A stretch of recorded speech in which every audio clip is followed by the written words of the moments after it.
আসসালামু আলাইকুম। এই যে বন্ধুরা, আমার বাড়িতে আমার পরিবার আমার সবসময় ঝই ঝই ঝই ঝই ঝই ঝই ঝই করে।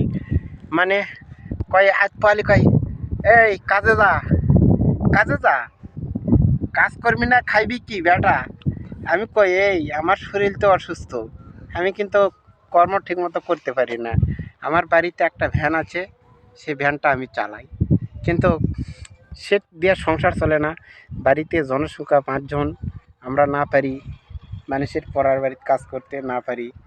আমি এখন ছোট সংসার, আমি কোনো মতো ভ্যান ট্যান চাইলে আমার কোনো মতো সংসার চলে।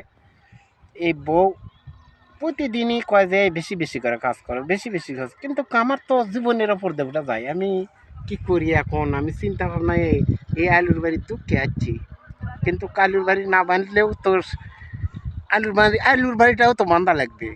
কিন্তু আলু তো এখন বানমরে ভাই, কিন্তু আলুর বাজারের যে বাজারের যে আলু 20 টাকা কেজি, আমি বান্ধাই কি করি আর না বান্ধাই কি করি, না পর দুঃখে বান্ধিচ্ছে আলু, দুঃখে আলুটা বান্ধিচ্ছে ভাই।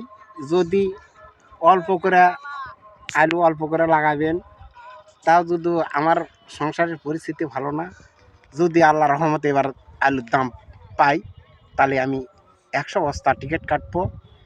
ওই কাটবো, কাটা আলু রাখবো সারা, যদি ভগবান ভালো ভালো আমাকে বাঁচাত হয়।